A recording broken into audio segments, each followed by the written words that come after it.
kutusisa na cercle igaga tukuzitambudilanga mu mangeye tukuzitambudilanga ngolo tukuzidilanga madyama moyo mna konso nkokila tatomboka nkonkokile ya ndlongo muloko laki kibeto bana bakututombokele papa kansi tukansuka na te muloko leki mana tuvengi kama kuyangi kibili konfumu yidina tuzilongila nlemvo utufila nkenda utuloloka mpasivo papa watupika bandlongo twakala bandlongo kadinge utubogele una bandlongo masonu kwa bandlongo ntauja kuya mwana yakala sololo tela mene kuna ntwala tata umpie kanto bandlongo mana makuru kilinge tata ugana kwa yani beto mpepika twakala bakubama muna lendo ye ngolo zange ikibeni mpasivo twalenda mutambula masikila muna beto twalunda nga twasadilanga muna ntangu ya nsuka twa muna nkembo una wakubika muda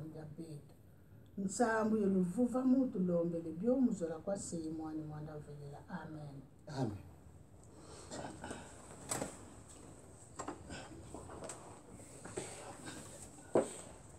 Au nom du Père qui Papa Kisoke Lokelo, du Fils dit Papa Dialunga Nakangani et du Saint-Esprit dit Papa Diangeda Koutima en la personne de sa divinité Papa Simon Monkangani. On est aujourd'hui le 29 du mois de mai en l'an 2018. Nous trouvons dans ce cercle que Papa Diangé nous avait laissé, à savoir le cercle de la soirée spirituelle.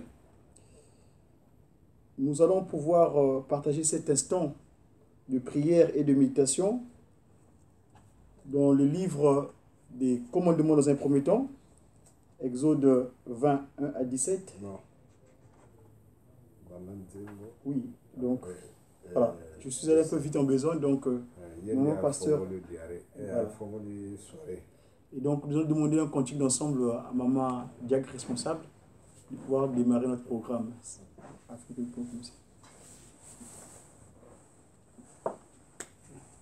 Silwa nzambi ukansila muki mwana kyani twenda Silwa nzambi ukansila muki mwana kyame Dela mese salu kyangunza nzambi Silwa nzambi ukansila muki mwana kyame Dela mese salu kyangunza nzambi Tusadile salu kya nzambi mukeleka Mukeleka Mukeleka Tusadile salu kya nzambi mukeleka Enza ya mvimba mbangi twavuluka Tusadile salu kya nzambi mukeleka Mukeleka Mukeleka Tusadile salu kya nzambi mukeleka Enza ya mvimba mbangi twavuluka. Tusamba na bolingo na bino misatu tata mwana pe tata molimo musantu tofuka mipona kozongisa bela matondo epai no nzambe bolingo nzambe ya mawa tata simongi mokyanga ni nzambe na biso yo zali monene yo zali bolingo tikete mabota bakumisa kombo na yo nangonga 18h epai topesa ko elaka bandeko pe muso bapesa ko elaka tata tosangana biso nyonso mpona kokumisa yo tata tosengi epai na yo tobongisela nzela mokuse na bayebazana banzela po tokoma na esika oyo tata mboka tozali mpo ntango mpe tozali ezali ntango bagreve tata kanisela bana na yo na batransport esika bazali nzambe ya bolingo tata yambo tosengi bolimisi mabunga na biso banda ntongo ti ntango oyo limbisa biso tozali bana na yo tata soire fungani epai nde oyo otikaki biso kati ya cercle oyo olobaki na biso nde yango oyo toyei tata tosengi bokasi epai na yo ngolu na yo kaka nde moto kolongisa biso tata mote aza na liboso tata tika ye te oyo ya koloba ezali ya yo yango wana tata olatela otondisa na nguya molimo mosantu pamba te yo moko ozali molimo mosantu ebandela programme mpe suka topesi na maboko na yo ozala na biso na komba tata mpe ya mwana mpe ya tata molimo mosantu amen. Amen.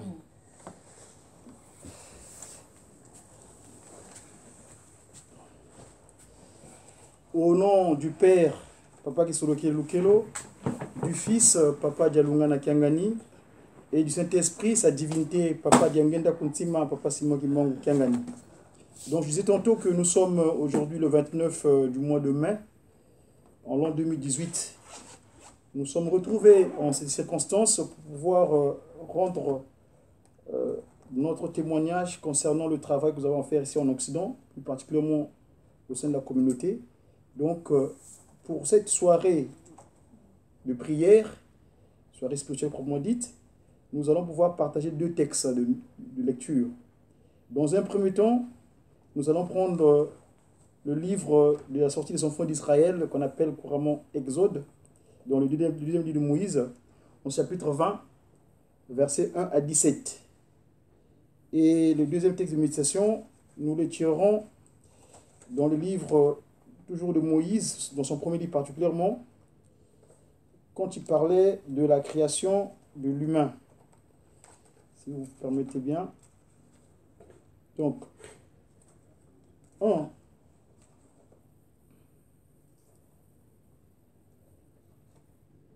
Voilà, donc le livre d'Exode, de Genèse, la Genèse, chapitre 2, verset 16 jusqu'à 18.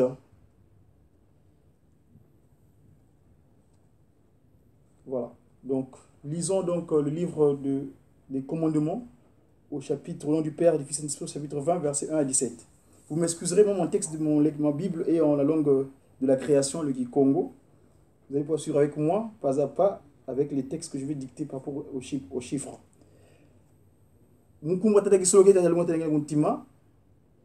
Nzambi wa vova mambu mama mamo wata 2. Mono iyave nzambi aku yakuva yikisi munsi angipiti munzwa kinanga 3. Kukalani ye nzambi zankaka ye monoko 4. Kukivangilandi kitekiko kakifwani kena lekwa kena muzulu volekwa kena vavantoto volekwa kena mulahangu kunsiya ntotoko 5. Ça vaut tan. Kufukamanandi bio vosadila bioko kadi mono yave nzambi aku inzambi akimpala ivutilanga mambi mamase landu mubana na teye mbandu ya ntatu yeya mubau bakumbelanga 6.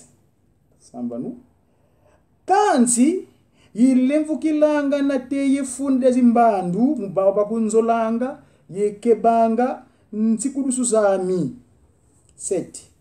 Kusadilani nkumbu ayave nzambi aku munkatu ko kadi yave kananungisa muntu usadilanga nkumbu andi munkatu ko 8.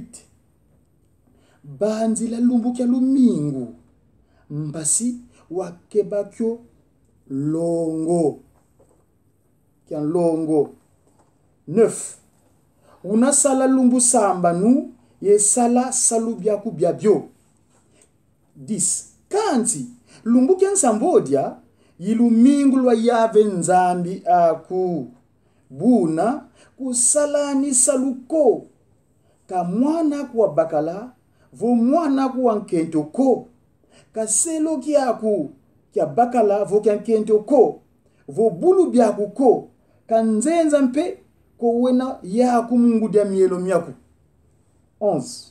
Kadi mulumbu samba nu yave wavanga zulu ye ntoto ye mbu ye byabyo mubyao bina mubyao kanti wavunda mulumbu gensambodia idiawu yave wasaku muna lumbu kya lumingu wabieka kyon longo 12. Vubina saku ye ngudi aku mpasi wazinga lumbye bingi munzi yina kuvana yave nzambi yaku 13. Kuvondani ko 14. Kuyangani ko 15. Kulabulani ko 16. Kutani kimbangi keluvunu mfinengana yako ko kuzini nani moyo munzu amfinengana yako ko kazizi kan kuzini nani moyo mungazi amfinengana yako ko kaselo kiandika bakala vo selo kiandika kento ko kangombe aniko vo mpunda aniko kalekwa nkutu ko.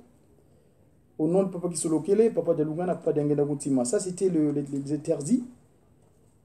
Et pour ce qui est du texte de méditation, je disais tantôt que c'était dans le livre de Genèse, chapitre 2,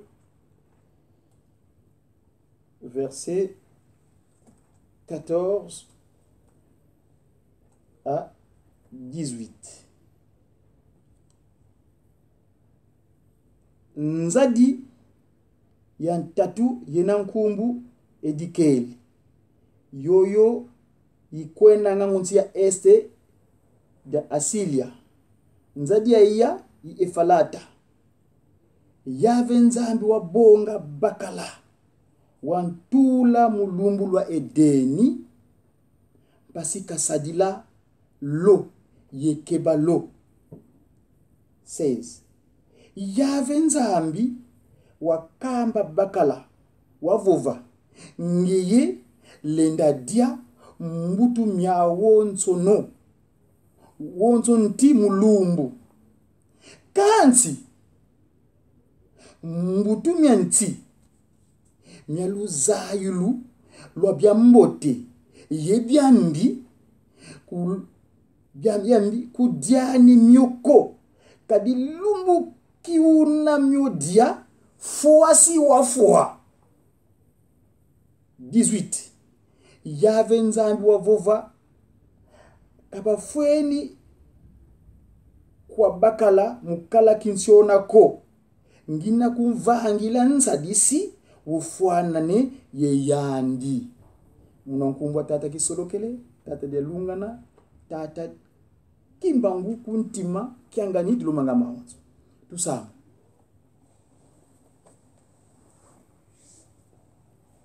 Wanlongo Tata Kisolokele Lukelo. Wanlongo Tata Dialungana Kiangani Fumoto Yesu Kristo Mesia Mvuluzianza. Wanlongo Tata Kimbangu Kuntima Kiangani Mwanda Ludi wa Velela. Beno lwavanga Zulu yenza yelekwa yansu na mbyao. Zulu yikunda kyaku ntotensi kuna tambi. Watuvanga muni gifoni kyaku tutulava ntoto mpasi nlongo takusadila. Saluka fuinka kukati ni mpato waku ya nlongo yi ya sengu mukatuka kine kasamba mungonda ya mfuna musi kumizole. Tata Kimbangu dibundi ya nlongo. Tuena mvu wa 2018 mvua nene kwa beto ngeye mwanda vela mungiza kwenzole olunga si mvu nkama tata mfuma nkenda mfuma ngola kazi utukebelenge suka mvimba te utukelenge muna fule kuna kotsilanga mundele mfuka ovo bisalu ututani utokaini ngolo tutumukele mwongo wa longo inkokele ya longo yi soirée spirituelle batu solele mpasivo to ziula nkanda kwa moyo tata beto ifofola byako volanga masumu makondoro nsongi katoto vana mama tatu zola yensi kubisa mfumu tulombele lemvo endoloki basi longo tuvuata mana tuvuva kama kala yetu kasi mangeki bene mwanda fela bampangi zetu bosu wili nasambu kya nkotolo bena munzila kufika ntangu pasa kazi bintu wadi wafinga kiki nsambu za mfumu wetu Yesu Kristo zula kwa nzambu wasili Tata Kisolokele mwanda ovela tasimo Kimbangu mwanda utomo amen.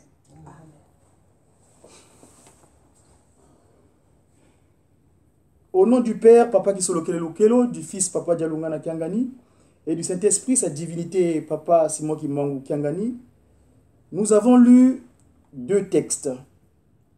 Je vais pouvoir me permettre de pouvoir le partager dans la langue de Molière pour une bonne compréhension, pour ceux qui ne comprennent peut-être pas la langue du Congo. Le texte que nous avons lu, c'était le livre d'interdit.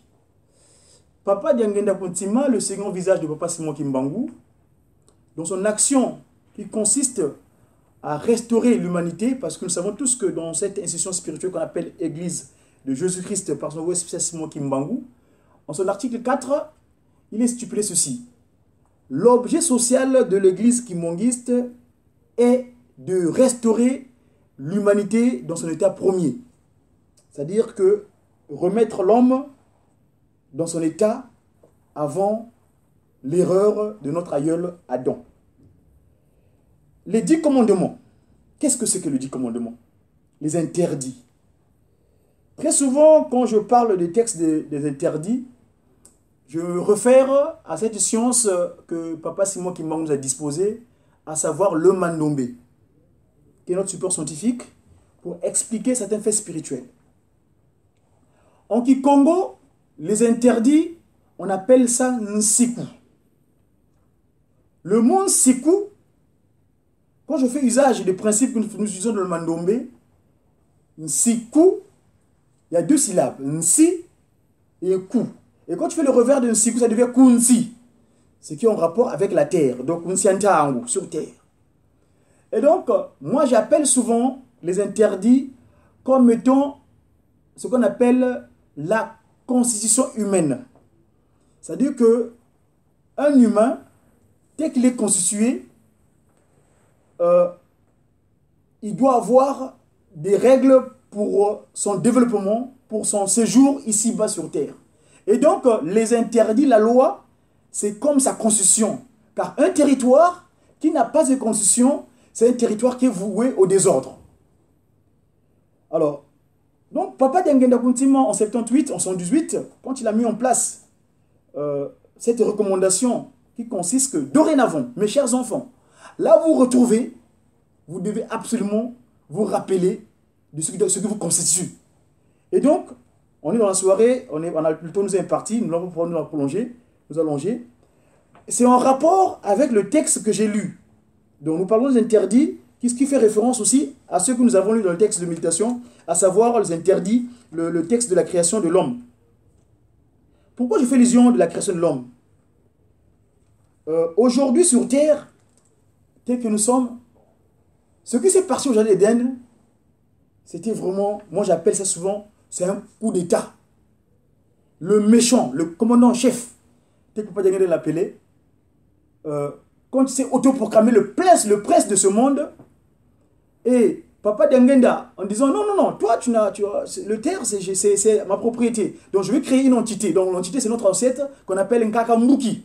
C'est le terme que nous avons pris quand on nous rappelle chaque mardi l'école que le Papa Simon Kimbangu nous fait rentrer avec son conseiller direct, Tata Mvingidi, donc Papa Mbenza. On l'appelle Mbuki, Adam. Et donc, Nkakambuki, et quand je prends le mot d'ailleurs Mbuki, ça vient du verbe buka, c'est-à-dire prendre soin. Donc, Papa Diangenda mettra en place Adam pour prendre soin de la nature humaine, de tout ce qu'il avait créé les 5 premiers jours. Alors, au sixième jour, quand il crée Adam, donc Nkakambuki, il avait le devoir de prendre soin. Mais que fait Lucifer? Donc, à l'époque, ce moment-là, on l'appelle Lucifer, dans les cieux. Mais quand il devait sauter, il devient Satan. Donc, il commence à avoir Thébo. Il a réussi à faire ce qu'on appelle le coup d'État. C'est-à-dire, une entité qui était spirituelle lui aussi, il a réussi à se matérialiser. Et dans nos recherches, la langue que je communique aujourd'hui, là, en français, cette langue de Molière, le Théoton nous sommes, dans nos recherches, nous avons constaté, c'est un constat qu'on a fait, c'est qu'il y a beaucoup de mots qui sont de connivence avec les pratiques de Lucifer. Papa Diangenda disait souvent que Lucifer, quand il fait le tour du monde, enfin Satan, je n'aime pas le terme parce que je ne vais pas l'appeler l'ange de lumière parce qu'il a perdu ça pour moi, il a perdu ce terme. Donc Satan, quand il fait le tour du monde, son territoire de résidence vient dormir ici à Paris Isis, le carrefour des nations. L'humain, Adam, Mbuki, il a l'autorité. Papa Diangenda nous disait toujours que Papa Mutamuntu Adam, il avait l'amabilité que dès qu'il voyait Lucifer, un seul mot d'Adam, il peut le précipiter des kilomètres. Mais qu'est-ce qui se passe à propos du coup d'État? C'est-à-dire, un coup d'État, c'est un changement de disposition, en quelque sorte. Il passe par le truchement de cette entité qu'on appelle le serpent. C'est le mot serpent. Mais la langue de Molière, le français, là, dans nos recherches, nous avons constaté, le serpent, c'est cet animal qui a servi de pont entre lui, Satan, et notre maman, Ève. Maman Keng. Qui a servi de pont. Il sert de coup d'État. Il se transforme par le message. En Congo, on dit, quand le serpent te mord, on dit, Nyokayin tele. Dans tele, en Congo, il y a télé aussi. Donc le serpent parla à maman Ève, Wantele, la morsure. Et d'ailleurs, le mot en français dit la mort est devenue sûre depuis ce jour-là. Nous qui étions éternels en quelque sorte, parce que nous ne connaissions pas en ce moment-là la mort. Mais le coup d'état là nous a donné à la mort sûre. Donc quand le serpent te mord, la mort sûre, c'est extraordinaire. Quel est cet hasard là qui fait qu'il y a une corrélation entre les mots là, le français et... Voilà, cette langue que nous avons dans nos territoires, hein, les deux Congos, mais très souvent, les rives gauche et la rive droite, nous communiquons cette langue-là, c'est devenu une langue officielle. Batata ba mama, et l'autre niveau le belawa, moto, à perdre ki bonzambe. À perdre ki bonzambe nenge nini, pambate, à buki mobeko. Et ainsi coup, kuntianta angu. J'étais agréablement surpris quand la veille du 22 mars, le mardi qui a précédé, Tata Mvingidi, Papa Mbenza André, Fumambanza, nous a montré, nous a indiqué où Papa Diangenda était né. Papa Diangenda était né là où fut créé le premier humain. Donc, après moi, je me suis dit, ah, donc Papa Diangenda, à chaque fois qu'il le soucie, Moutoundombe Outa Wapi, Moutoumindo Outa Wapi, élève son action. Depuis qu'il a pris le relais pour chercher à transformer cette chose. Donc, lui, il fait le coup d'état contraire. C'est-à-dire que Moutou, parce que là où il est né, le 22 mars 1916, c'est là où il fut créé le premier humain. Donc, cette terre, parce que quand tu prends Nti, et Nti, là encore, c'est le détail scientifique de Mandombe que nous démontrons. C'est scientifique, c'est de la science. Hein? Il n'y a pas de tergiversation. C'est scientifique. C'est de la géométrie. Quand tu prends le Nti, donc l'arbre qu'on avait défendu, qui est Nti, et le Nti, en Mandombe, la consonne S et la consonne T, c'est la même chose. Donc, Papa Diangenda, son souci était de refaire le coup d'état contraire. Ce n'est pas le coup d'état de la désillusion, mais plutôt le coup d'état de la restauration. Donc, cher papa et maman, tous en apoko et sans tout en goza mukuse, et l'autre niveau le belapa bate moto azali fo azala mo beko. Kuna na yelu selemi mikolo yo nsiku mufutu mukamenina. Mais pour moi le bagité, mfuma nsiku kina kuiza savo mamusi makala. Donc c'est soit que son souci est de remettre l'homme dans son aspect divin. Ah, doit se continuer à zala qui n'ango pas battre en ce moment-là. Mon beko, yangonde et la kisaka moto, bonzambe naye. Parce que je dis, ce qui, aux ana mon côté, tu es désordonné. Ton corps est mal constitué. Ça devient un corps poreux. C'est-à-dire, donc, en ce moment-là, il y a Satana, il y a les dessous, il y a quota. Pour ça, là, ligament. Mais ce qu'on a hermétiquement fermé, c'est-à-dire que, aux autres battre la mobeko nenge ezali, en ce moment-là, en tout cas, il y a le isika côte là, il y a divinement constitué. Donc, aux autres battre la mobeko. Et donc, voilà ce que je tenais à partager avec vous ce soir. Le temps nous est imparti. Il y a grand chose à dire à ce propos du texte de la création. Et d'ailleurs, on a un texte en Mandombe, c'est une chanson Congo. C'est un chant Congo que Papa Obeladjo a utilisé pour donner les termes du Mandombe qu'on appelle M'voilà pas que nous me pelekete. Vous me permettrez de l'obtenir. Ce cantique, ce chant-là, qui est la traduction Congo, explique le coup d'état d'Adam et Ève, le coup d'état de Lucifer. Parce que quand il a dit Ngele ngele munzila Congo, ngele ngele munzila Congo, munzila Congo ndokote lubamba lwame. Lubamba lwame vangilanga lembo biame, lembo vangilanga ngola zame, ngola zame zile evana zanga monekene nyoka moyo qui est comme le serpent, yitele mwana ndumba, qui est yitele, le nyoka moyo, le serpent vivant qui mord la femme. Mwana ndumba kaidi, waitate mune Congo, waitate mune Congo wakananga ngoma tanu, ngoma tosanga pakundungu. C'est une corrélation parce que quand je parle de pakundungu pelekete, c'est la grosse caisse que Papa Diangenda a mis en place de la fanfare, et les pelekete, c'est les tambourins que nos séraphins jouent, donc les musiciens. Voilà, tangoza mukuse toko bena molaïté, ce que je voulais partager ce soir, na poko esantu ya lelo, na o etali moto. En résumé, likambo ezali awa mobeko nsiku construction humaine. Yangonde kibonzambe ya moto. Pambate papa diangenda atanga atangi biso mibeko wan tous la kanango estika nyonso tozali parce que souci na ye azongi sa biso asa ya sala ki coup d'état contre pambate abenda ki moto yambo esika ya botamaki.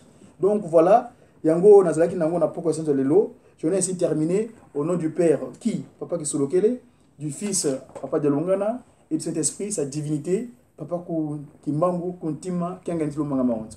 Amen. Livre-nous papa universel.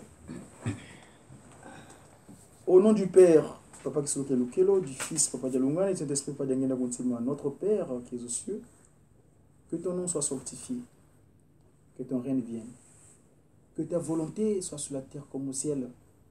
Donne aujourd'hui notre pain quotidien. Pardonne nos offenses comme nous pardonnons aussi à ceux qui sont offensés. Ne nous induis pas de tentation, mais plutôt délivre du mal, car c'est toi qui appartient dans tous les siècles, le règne, la puissance et la gloire pour des siècles de siècles. Au nom du Père, du Fils et du Saint-Esprit. Amen. Amen. C'est bon.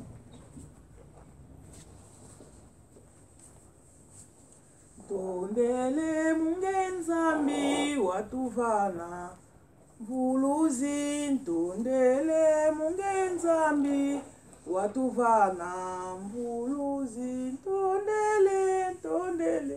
tondele mungenzambi twenda Tondele mungenzambi watuvana mbuluzi tondele mungenzambi watuvana munzeto tondele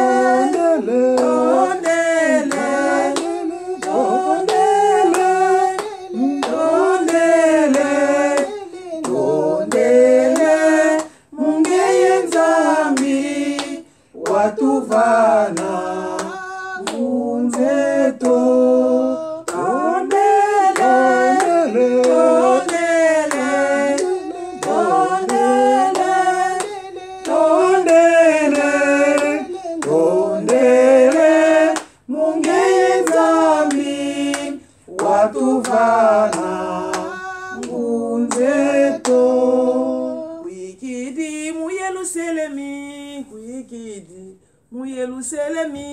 Yerusalemi imbanza wasila kwa mfumu Yesu kwikidi twenda kwikidi mu Yerusalemi kwikidi mu Yerusalemi imbanza wasila kwa mfumu Yesu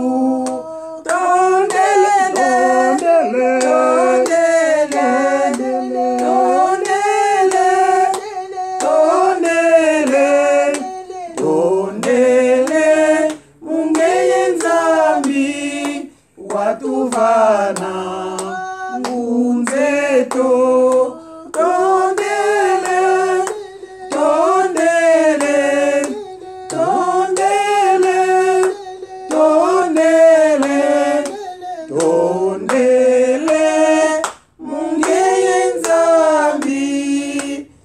watuvana ngunzeto. Na kombo ya tata ya mwana pe tata Molimo Santu, batata ba mama tolandi. Papa Motei na biso na poko ya lelo tolandi ye ya solo atangeli biso mikanda mibale. Tangeli biso mikanda nyonso mibale ezali mikanda ya tata Moïse akomaki. Na inspiration ya tata Nzambe. Mokanda ya liboso atangeli biso ezali mokanda ya kobima ya bana Israele. Oyo wana tokoki koloba ya solo Moïse ye moko azalaki présent po ye mutu abimisaki bana Israele. Kokoma na bango d'abord kobima soki ezalaki mpo kokote eyalaki. Bana Israele bakotaki na mokili ya Egypte. na ndako ya boombo ndenge tolandaki ndenge alobi te ngai naza nzambe na yo moto nabimisaki yo na Egypte na ndako ya bowumbu oyo bango bakotaki kuna mpona nini bakotaki mpona nini kaka mpona kozanga kotosa libunga moto ekotisaki bango kuna libunga kaka yango kaka moto ezosala biso mpasi na mokili bango bakotaki mpona libunga mokanda ya mibale ye kotanga nde ya ebandeli ya mokili oyo tata nzambe ye moko alobaki yango na Moïse mpo Moïse ntango tata nzambe asali mokili azalaki te me tata nzambe moto alobelaki ye na molimo ainspiraki ye makambo wana ayebisi ndenge nini ye asalaki mokili ndenge nini ye asalaki mutu ndenge nini ye alobaki na mutu yango nde papa ademontre biso lingombo oyo ntango tata aza koloba nga nazoloba ntuka biso bato tobiangami na lingombo oyo ko tososola yango kaka lelo nalamukaki nanga na mbetu nazwi kaka bible nazaki kaka kokanisa likambo ya lisumu ya Adam na Eve wana oyo bango bamemaka lisumu wana yango oyo moto ekoma te tokoma na pasi na mokili nzambe asalaki moto mpo moto amona mpasi te kasi moto ntango nyonso azali kaka kobebisa mpona nini papa ye koexplike biso yango bien ke Satan moto asalaki coup d'état Satan lokola azalaki pembeni ya nzambe na likolo na ntango wana ye azalaki ange Lucifer ange moko ya lumière et collaborateur ya tata nzambe atiaka eloko kati ya collaborateur même ndenge biso tozosala awa batata mpe bamama papa Simon Kimbangu kiangani ndenge tomoni wana nzambe atiaka eloko na mutu oyo aza kosalela ye atiaka toujours eloko soki alongoli yo eloko wana pouvoir na yo esili mais soki atiwe eloko wana oza na pouvoir Satan batiaki eloko azalaki Satan ate ayaki ange collaborateur ya tata nzambe atiaki eloko mais force wana ye apesaki ye ntango ye ase rebele na likolo ntango akiti na se tata nzambe alongolaki ye yango te nde yango wana omonaki te aye koréussir aya kodetourne plan ya tata nzambe na mabele ndenge aexplike na kikongo nyonso wana oza koyoka te nyoka intele morsure ya serpent donc morsure donc soki serpent suyo babengaka yango morsure donc nyoka nde moto aboma biso pena la morsure ewutaki na ye mpo Satana asalaki nde na nyama wana toyoki explication liwa eya mpona ndenge wana na oyo etali mibeko batata mpe bamama ndenge na banda kokanisa yango lelo na ntongo na kati ya jardin de Eden papa nzambe apesaki kaka mobeko moko me mutu akokaki yango te moko kaka ezaki mibale misatu te moko kaka ndenge alobaki na Dan ndenge totangaka alobi na Dan te boye nsima nango nde ntango alobaki na Dan mwasi ezalaki te na nsima nango aye komona ke non eza malamu te mwasi azala ye Dan azala ye moko fona asala mutu na oyo azala lolenge na ye nde aye kosala mwasi ozomona me na esika wana moto azali kaka na mobeko moko alembanaki yango me sikoyo ntango moto amemaki lisumu bon bato bazalaki baoyo nzambe asa kopona mpe mpo basala na ye mpo lelo abomi mokili aponi mwa échantillon ya bato oyo amoni ke bango bakozala malamu mais toujours mabunga ezalaki kaka soki bana Israeli bakotaki na bowumbu eyalaki kaka libunga kaka moko oyo tata nzambe alobaki kaka te banyama nyonso pasola mibale mutu akokaki kaka te akwei lisusu mais ntango bango babimaki na mokili na Egypte tata nzambe alingi lisusu korestore bango alingi kozongisa bato na donc mibeko ezali ndenge papa alobi yango nzambe aza koluka kozongisa biso esika biso tozalaka toza kocomprendre yango te sikoyo ntango akitisaki mibeko na mont Sinai ezalaki susu moko te akitisaki ebele 10 mbala moko na nsima nango mibeko esilaki te bana Israeli ntango baza kofanda loko ezalaki libota tata nzambe aza kopesa bango mibeko apres bakomaki nango soki 613 mpo na nini mpo na ntango nyonso bazalaki kobunga mpe soki babungi kaka tata nzambe alabakisi mibeko mosusu batata mpe bamama makambo ngai naza komedite kaka na ntongo yango oyo biso tokomi na esika mpo na nini mibeko ekomi na biso ebele mibeko lukutaka nu pa babimisi mibeko lukutaka nu ba babimisi mibeko comportement na biso toyebe pa tokosuka te ntango ezalaki kaka moko na jardin d'Eden tokoki yango te ekomi na tata Abraham tokoki yango te sikoyo biso oyo libota tata Simoki Mbangu aponi Molimo Mosantu bapesi biso bazongisaki biso mibeko oyo bapesaki na Israel toza kokoka yango te sikoyo alimi oyo eza kolanda batata mpe bamama nani akokota na likolo soki na ntina ya mibeko nani vraiment moto akotelema na ema ya tata nzambe toza kokoka yango te eza na biso pasi yango wana soki mobeko ekwei toyeba kaka te tata nzambe alingi kozongisa mutu esika azalaki ntango tata nzambe asali mutu atie na jardin d'Eden maladi elaki te nzala ezalaki eloko moko ya pasi ezalaki na bango te kaka lere bakwei makambo nyonso ebebi connexion coupe makambo nyonso ebebi me sikoyo yango nde tata nzambe alingi kozongisa soki mibeko ekwei biso tondima kaka po ete tozonga na esika wana me soki toza kolanda kaka koyima yango lisusu mutu emonisaki bana Israeli pasi bazaki kokufa mpona kokende na mboka elaka koyima lelo biso tosi tokoti na koyima bandeko na ngai tala liwa ekomi liwa ekomi na mokolo moko bokoyoka sango okomonaka famille moko kingani boye kuna toyebi so ndenge tokosala te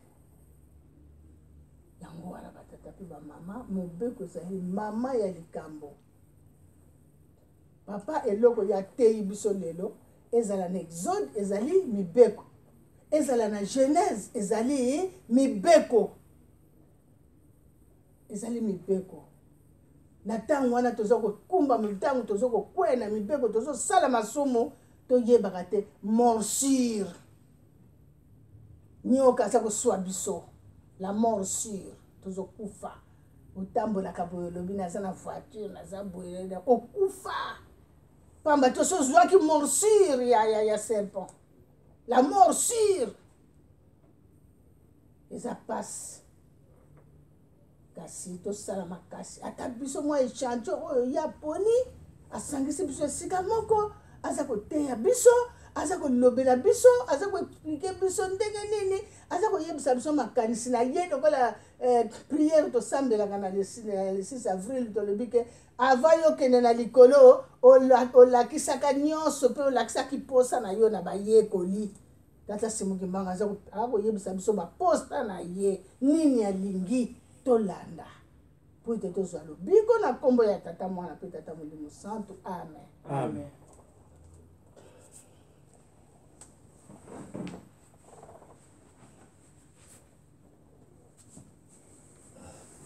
Na nkombo ya tata mpe ya mwana mpe tata Molimo Santu tika ete totonda mateya tozwi mpa tata moteyi mpe commentaire bapesi biso pa ya mama béatrice ya soirée na nkombo ya tata mwana mpe tata Molimo Santu na nkombo ya tata ya mwana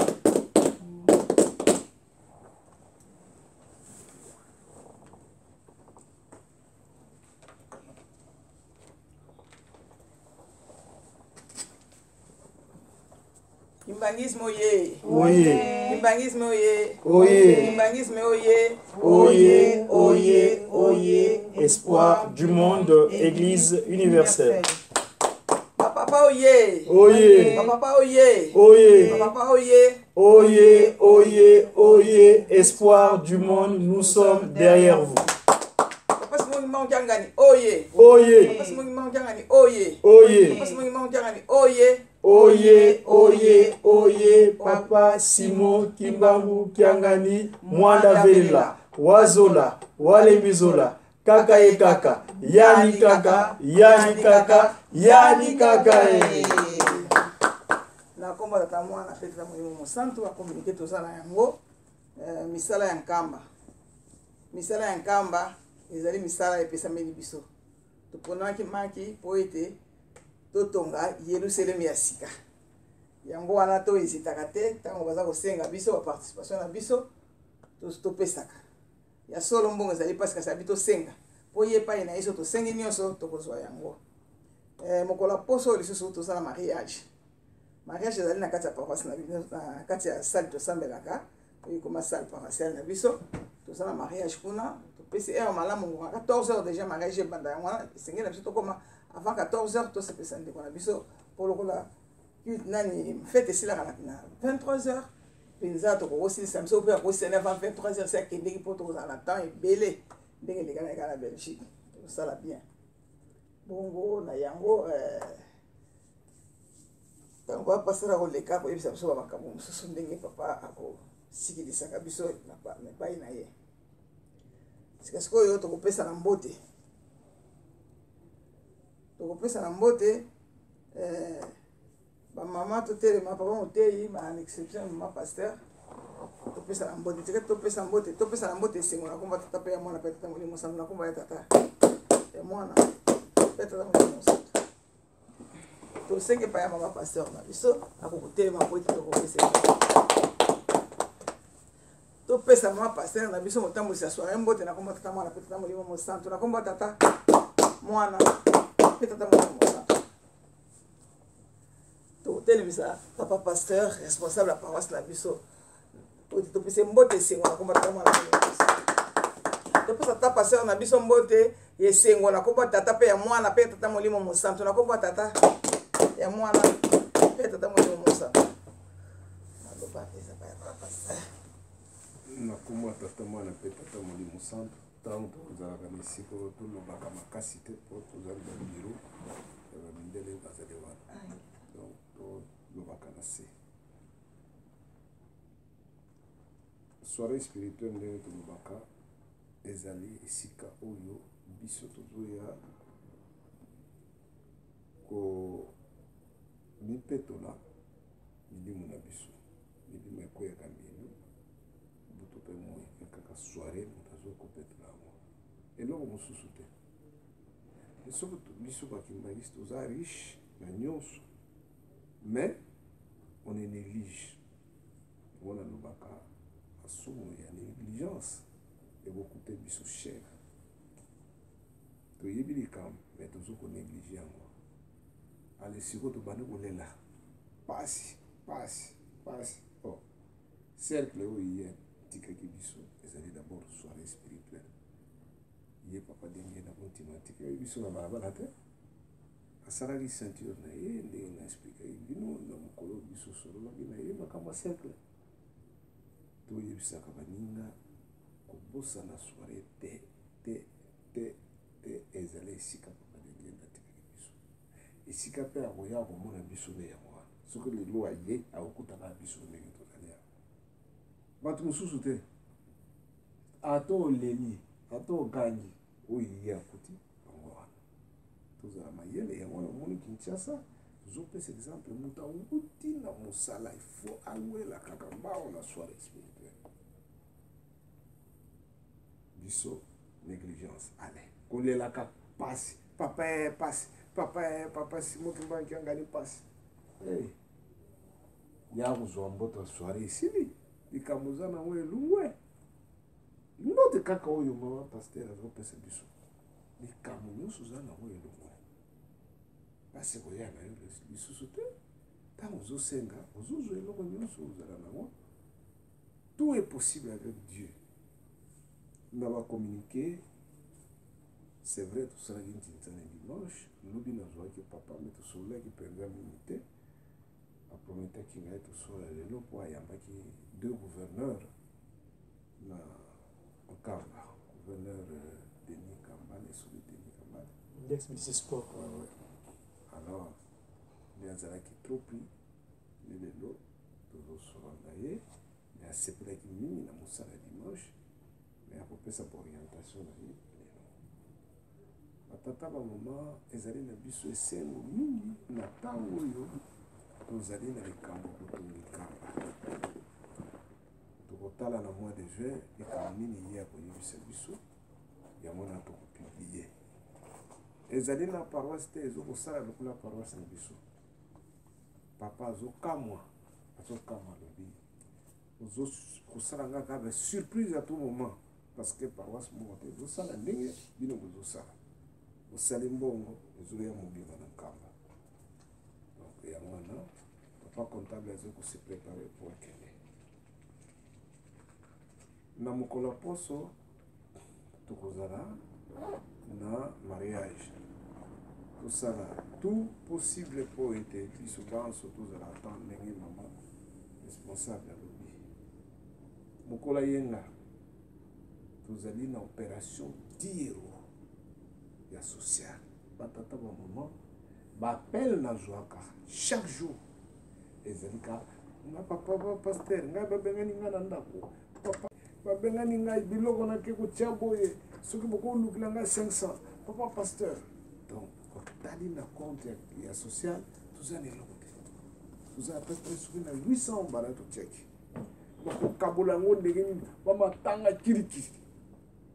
Soki nzambe atie loko kati na bino seska service d'entraide sociale humaniste ye papa Simon Kimbangu yanga na fungoli yango ezali po esalisa biso moko kuna nde basekaka 5% ke na nkamba na mbongo wana tombano tia 5% ezokende nkamba po ye atala baka sociale na ye mais soki toza vide yango baninga baza na badifficulté au lieu ke aya ko yo mona passe na difficulté wana lokula nga pasteur na zana moyen te bon ezate papa mususu na tongo aleli kolela papa pasteur ka 500 na lobi mbongo totiaki mobimba soki na kama vraiment et toyebi te qu'est-ce que nous devons faire bato matanga bipai yango wana tosala sensibilisation soki biso banso ndenge toyaka 200 300 topesi 10 €.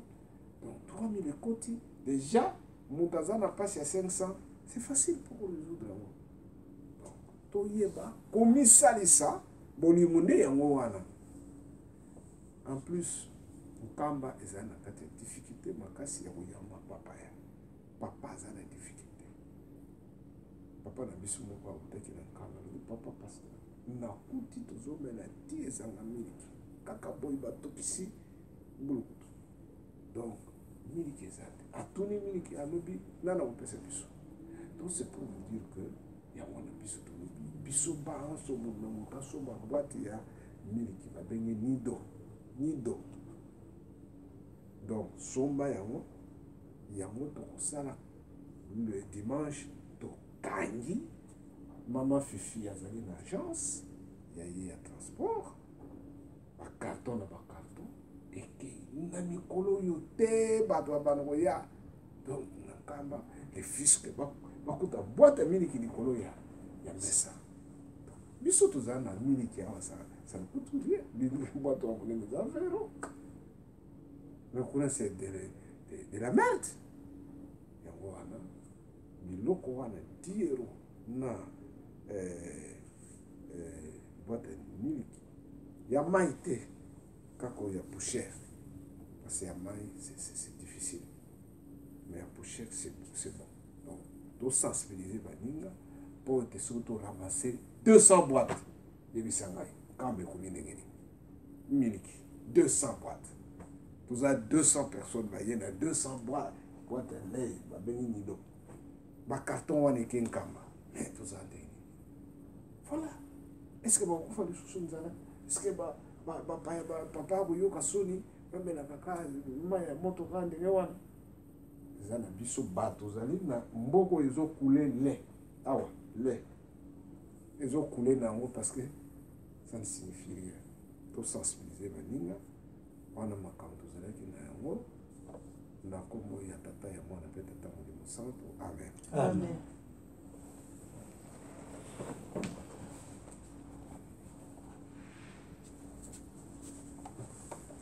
sika ete totonda maloba tata pase responsable na biso apesi biso na kombo ya tata mwana mpe tata molimo mosantu na kombo ya tata mwana mpe tata molimo mosantu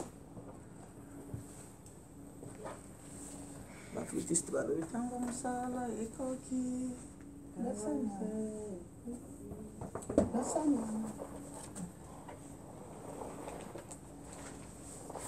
batata na bamama ou bien bajeune na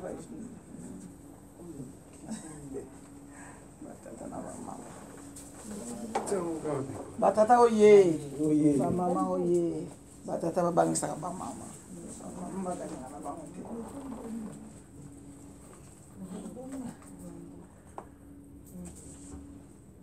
bamama makasi na bango kana koteka nakisasa kuna nde baoteka makala na bango bazosala mwa lufundu na bango komi na poto misala batata baolakisa bango moye batekaka so mwa makala mwa bisalasala bapilipili eza te mama basuki poto bamama basuki tata baleki kaka tata oye olati ala eleli kilo makano oyoki mama paster ya kilo peze oyoka Dernière pièce. Dernière pièce. Non, la première pièce. Mbate bimi. Mapene lo moni mbate. Zatende tikalaki na. Montre ya. Ezaka. Batala ne tozalaki jeudi bafuka kita. Ba mama mibale. Pamba tozalaki. Batre batata. Bamama oye. Mbata penza. Bamama oye. Nga na pesa la chef peut-être pas passer la copie moi miliki tike 8,82 pour les élèves. C'était passer la copie la moi miliki tout ça 8,82.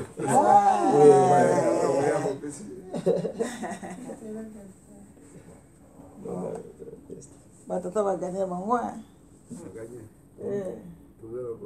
batata batie mwa pièce yango mene 2 euro bamama bateka 3 euro na 8,82 na 8 oyo epesi 12 Tinta d'échanger forme. On est là d'hiver. Et ça monte ça va. Ça 5 euros pour dire. Écoute, il a d'hiver. Maman va gagner. batata baganye ata ekoti na diver batata baleki biso kaka bato misala mpenza oyo kaka bango wana totonda mosala tosali kobatata mwana mpeni mosantu na kombo tata mwana mpe tata mwana mosantu programme na biso ya soirée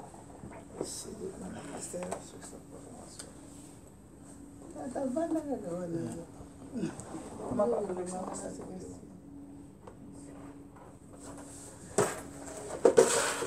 Na kombo ya tata mwana mpe tata molimo santu programme na biso ekomi na suka tobonde.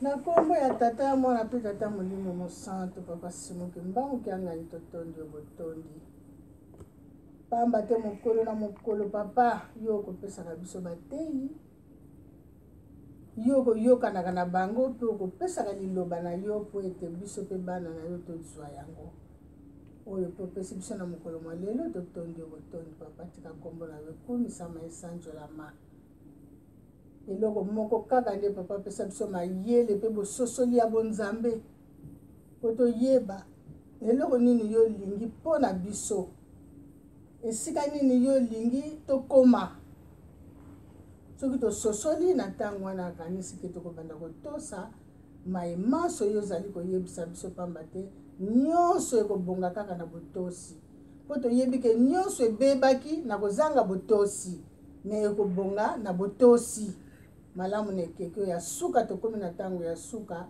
toyeba likambo wana ke totosa po ete makambo ebonga. Oyaki na biso opesi biso bilei na biso ya bomoi, yo obengaka biso po ete otiaka biso bilembo na yo. Yango wana tobengi yo na ntango ya lelo papa, na ntango oyo na pokwa ya lelo.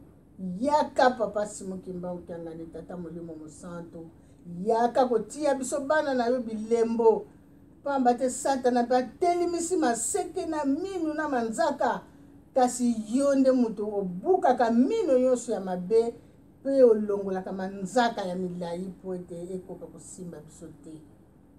Kimia na yo Nzambe na biso tosengi kobana na banzoto na biso pe milimo na biso, kimia na mabota na biso, kimia pe na libota na biso esantu oyo ezali ke lingomba wana nde ezali libota na biso esantu.